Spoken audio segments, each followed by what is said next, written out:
Well, I have all the confidence in the world in Minister Lecce, our Education Minister, to get a deal signed. I want to make sure there's a fair deal for not only the taxpayers, but the teachers and the students.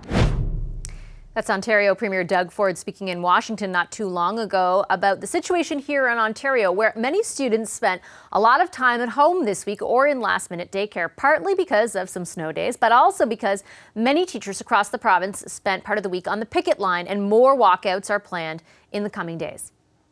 The CBC's Mike Crawley joins us from Queen's Park in Toronto. Hey, Mike. So it sounds like another escalation today. Tell us exactly what happened. Well, Vashi, this is in part because you've got 4 different teachers' unions here, and today the 4th union announced its plans for a province-wide strike. That's the union that represents teachers in the French language system, and that means 100,000 kids are going to be out of school on Thursday of next week. But you also had today the union that represents teachers in the secondary school teachers in the English public system. They announced their plans for a strike, and it hit 9 school boards on Thursday of next week. Plus, you've got the biggest union, the elementary teachers. They've got a province-wide strike on Tuesday, and they're going to do these rotating strikes that basically mean every single board will be hit for another day next week. So that means 950,000 elementary students losing 2 days of class next week. They already lost 2 days of class this week. So it's a significant ramping up of this stuff. And I spoke to the Education Minister, Stephen Lecce, earlier today to find out what he has to say about it all. I'm going to remain focused on my mandate to 2 million young people, which is to try to get a deal, because the frustration I'm hearing from many parents is that they're sick and tired of the teacher union escalation every few years. They're quite annoyed, rightfully so, that this is happening rather at elevated tempos in the last few weeks, and their message to me is enough is enough. But still no move from the government towards any sort of back-to-work legislation for any of these unions. Vashi? Help us understand, Mike, where the sticking points are here, because there seems to be a different story depending on who you talk to, what point in all of this it is. So if you could help us understand, what are they saying about what the sticking points are?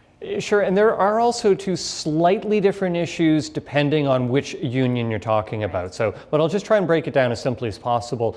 For the secondary school teachers, they're quite concerned about this issue of proposals from the government to increase average class sizes at the high school level, and also to require all high school students to take a couple of courses online, so without a face-to-face teacher, to be able to graduate. With the elementary school teachers, they're quite concerned about a requirement for full-day kindergarten, that it stays the same in the way it's structured, to have a teacher and an early childhood educator in every class. Then there's the common issues across all of them. So the government's looking for a 1% cap on wage increases. The teachers' unions want an inflationary increase. And there's also this rule around seniority and hiring practices. Not going to go into a great deal about that, but basically the government wants it changed and the unions want it kept the same. So where do the talks stand right now?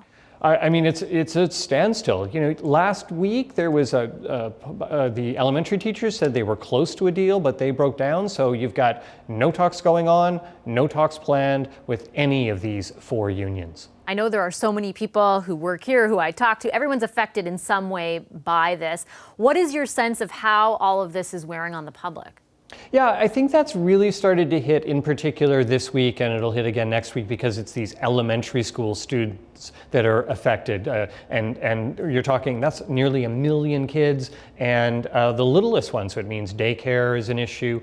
And, you know, parents have been able to scramble to find, you know, a day here or a day there of care, but when it's happening, you know, 4 days in the space of 2 weeks, that is a bit of an issue. The thing is, though, it's unclear yet where people are going in terms of who they're blaming for that. Are they blaming the teachers' unions, or are they blaming the government? And it seems to be, generally speaking, Vashi, that that's tending to break down on who you support politically. If you voted for Doug Ford and the PCs in the last election, you're on side with the government. Otherwise, it seems that those people are supporting the teachers. All right, thanks, Mike. Appreciate all this information. Really helpful. You're welcome. The CBC's Mike Crawley for us at Queen's Park in Toronto. Hi, I'm Vashi Capellos, host of Power in Politics. See more of our show by subscribing to the CBC News channel or click the link for another video.